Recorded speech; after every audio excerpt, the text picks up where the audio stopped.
avez faim, vous tous qui avez soif, venez. Venez manger sans acheter. Venez boire sans rien dépenser. Pourquoi dépensez-vous autant d'argent pour ce qui ne conduit pas à la vie, pour ce qui ne rassasie pas? Écoutez-moi et vous vivrez. La première parole que Dieu adresse au peuple d'Israël. Shema Israël Adonai Elohim Adonai Erad. Écoute. D'abord écoutez avant de parler. Et si c'est une certitude, dans un monde, une société où ce qui est gratuit apparaît dangereux, comment pouvons-nous être séparés de ce Dieu-là? Vous savez, quand vous invitez quelqu'un à manger, parfois il dit non, il ne veut pas beaucoup, parce qu'il espère que demain aussi, tu vas le réinviter. J'ai été troublé, traumatisé quand je venais d'arriver en France. J'étais à la fac, à Lyon, à l'Institut médico-légal. Mes camarades, le soir, ils me disent, viens, on t'invite, on va aller manger. On t'invite, on va aller manger. Moi aussi, je me lève et on va manger. Arrivé au restaurant, on finit de manger.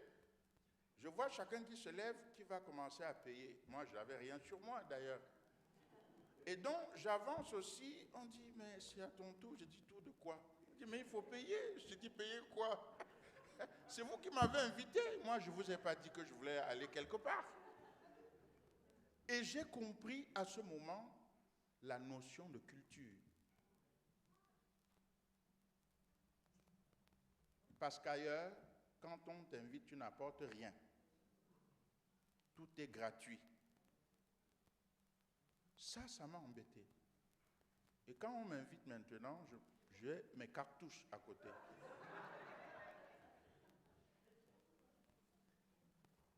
Cela contraste avec cette parole que nous donne l'Évangile.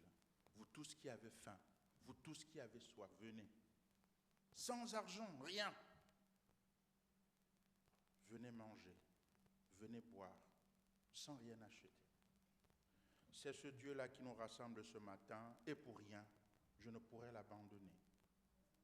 Parce qu'il me donne tout gratuitement. Qui nous séparera alors de son amour?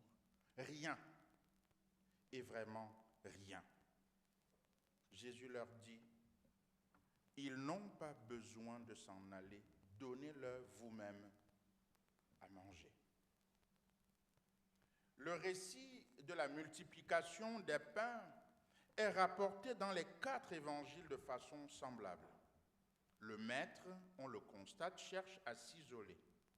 Nous pouvons alors supposer que Jésus, bouleversé, veut se recueillir devant cet événement tragique, prémisse de sa propre fin.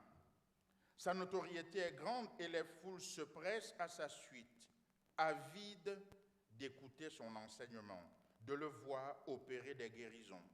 L'évangéliste Jean va plus loin encore et précise, je cite, « Mais Jésus, sachant qu'on allait venir l'enlever pour le faire roi, se retira à nouveau seul dans la montagne. » Toutefois, la foule qui souhaite l'entendre le rattrape. Le temps passe, le soir arrive. Les disciples prennent conscience du problème à venir. Comment nourrir cette foule alors qu'elle se trouve en lieu isolé, loin de tout village où l'on pourrait se procurer des vivres? Ils ont compassion de tous ces gens, mais ils se sentent impuissants à résoudre le problème physique, ce problème d'intendance.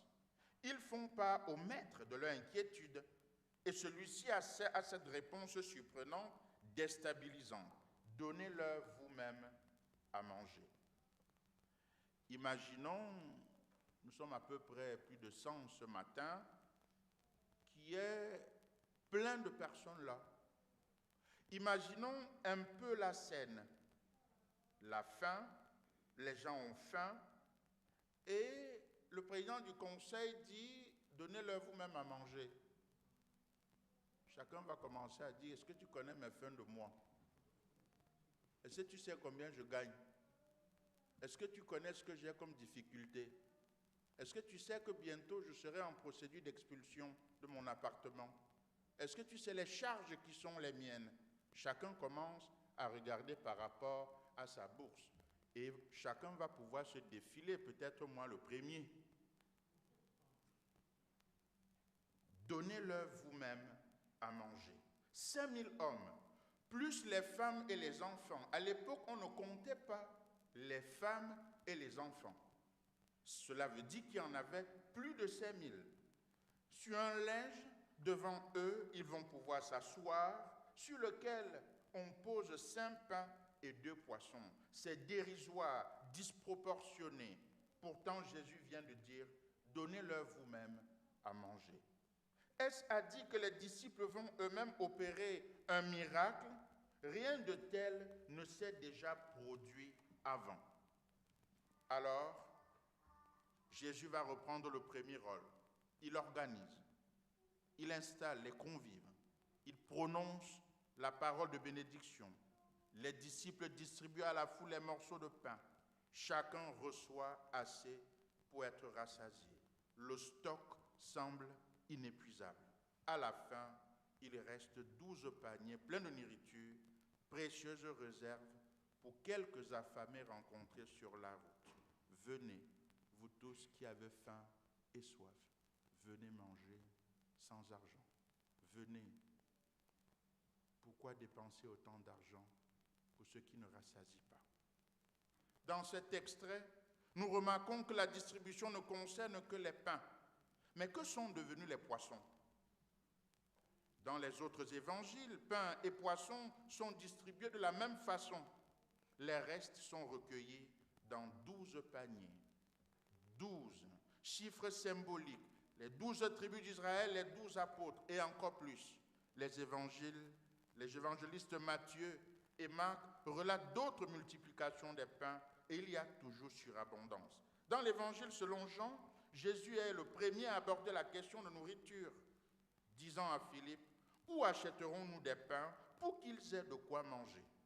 Et si le problème est posé différemment, la suite est la même.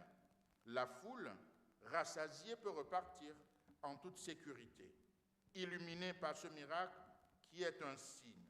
Quant à l'injonction que Jésus va donner aux disciples, « Donnez-leur vous-même à manger », l'essentiel réside dans cet ordre à mon avis. Il n'y a rien d'étonnant que Jésus fasse. Un miracle, ce n'est pas la première fois. Souvenons-nous de l'eau changée en vin aux noces de Cana. Cela constitue le premier maillon d'une suite d'actes miraculeux. En général, c'est bien sûr le maître qui agit. C'est lui qui relève avec amour, douceur et tendresse le malade, l'indigent, qui impose les mains, qui prononce les paroles décisives pour chasser les démons ou proclamer le pardon. Dans le récit de l'évangéliste Matthieu, les propos changent et les disciples se trouvent investis d'une mission bien lourde. Donnez-leur vous-même à manger. Qu'est-ce que cela représente pour nous aujourd'hui? Conseillers presbytéraux, donnez-leur vous-même à manger. Avons-nous la capacité de prendre les nouvelles de ceux et celles fragiles dans la communauté, malades? Pouvons-nous avoir un temps de recueillement de prières avec eux, les accompagner quand il y a une recherche d'emploi, de prendre des nouvelles lorsque les situations apparaissent difficiles? Comment donnons-nous à manger à ceux et celles que le Seigneur met à notre disposition? Ce sont eux qui sont investis de cette mission. Donnez-leur vous-même à manger. Responsables de différents ministères, comment vous donnez à manger à ceux et celles que vous accompagnez dans les ministères qui sont les vôtres? Chrétiens du palier avec qui je suis incapable de poser une parole de bonjour seulement, alors que je suis chrétien dans un palier, j'invoque à ma décharge la laïcité. La laïcité n'exclut pas de dire bonjour à mon voisin ou à ma voisine. Comment donnons-nous à manger? Parrains, marraines, parents des enfants baptisés ou présentés. Comment, quelle nourriture arrivons-nous à leur donner? Toutefois, c'est Jésus qui joue le maître de maison. L'évangéliste précise, levant son regard vers le ciel, il prononça la bénédiction. Autrement dit, il s'adresse à Dieu pour le remercier avant de partager les provisions. Quelle exhortation! Lorsque vous mangez à la maison, la famille de Léna, vous remerciez le Seigneur ou alors vous vous dites c'est la sueur de notre travail tout simplement. Vous prenez ce temps de dire merci, c'est ce que vous êtes appelé à lui apprendre. C'est ce que le Seigneur met à cœur. La capacité de remercier, pas seulement de demander donne-nous, donne-nous, donne-nous, donne-nous. C'est de dire merci Seigneur, comme on l'a fait dans la louange. Savons-nous remercier pour les provisions que nous avons? C'est à peine parfois que nous remercions d'ailleurs lorsque les demandes sont exaucées. L'injonction du Maître est la nôtre aujourd'hui. Donnez-leur vous-même à manger. Qui que nous soyons, quelles que soient les responsabilités qui sont les nôtres, dans les différentes sphères de responsabilité, le Seigneur fait de nous des artistes, artisans, architectes, constructeurs de son monde auprès de ceux et celles que nous accompagnons. Le Seigneur fait de nous des artistes, artisans, architectes, constructeurs de son monde auprès de ceux et celles que nous accompagnons. Oui, dans notre monde agité, où se rencontrent de plus en plus des gens en difficulté, mal nourris, mal logés, la montée de tous les extrêmes, et dans notre pays, la France, un enjeu électoral préoccupant. Quel rôle pouvons-nous jouer afin de mettre en pratique la consigne du Maître? Au mois de mai, nous serons appelés à renouveler, à élire un président de la République. Qu'est-ce qui gouvernera le vote, mon bulletin que je poserai dans l'urne? On dit souvent que les pasteurs ne font pas la politique. À la maison, je fais la politique avec mes enfants. Toute la société est politique et là, je ne fais pas de politique. Mais j'attire notre attention sur ce qui gouverne les actes du chrétien dans le quotidien de sa vie. Jésus, quant à lui, dit à ses disciples, donnez-leur vous-même à manger. Quelle nourriture allons-nous donner à 70 millions de Français? Par le vote, le pouvoir de décision. Quel pouvoir?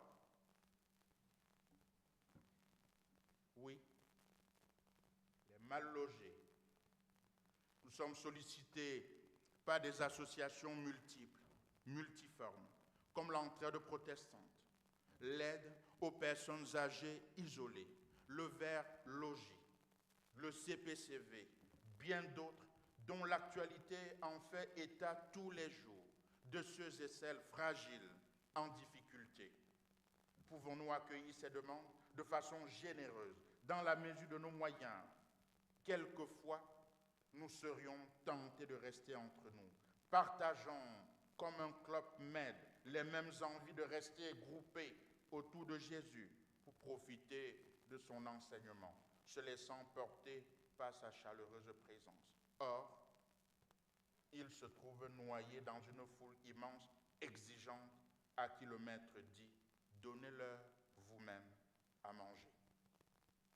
En écho à cette demande de donner à manger, entendons les paroles du prophète Ésaïe que nous avons lues.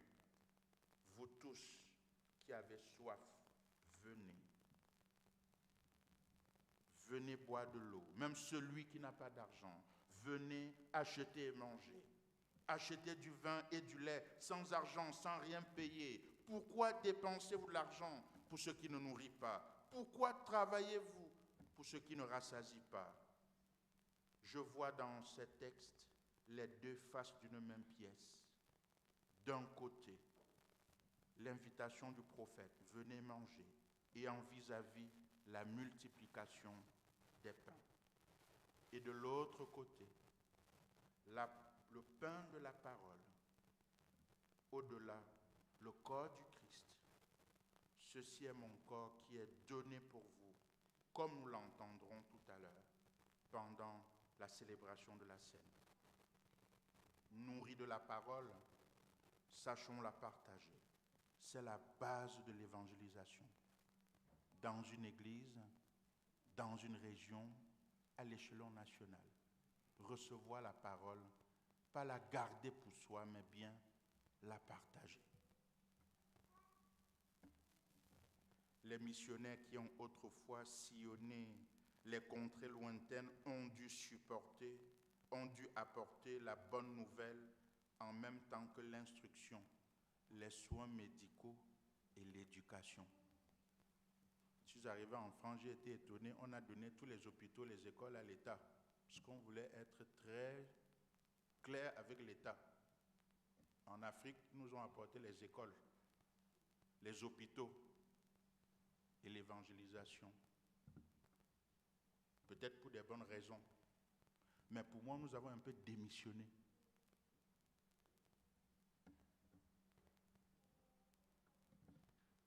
Les deux facettes sont là, dit le Christ. J'ai cette parole que j'apporte et la parole produit un acte. Je prends soin de la fragilité. J'éduque, j'accompagne.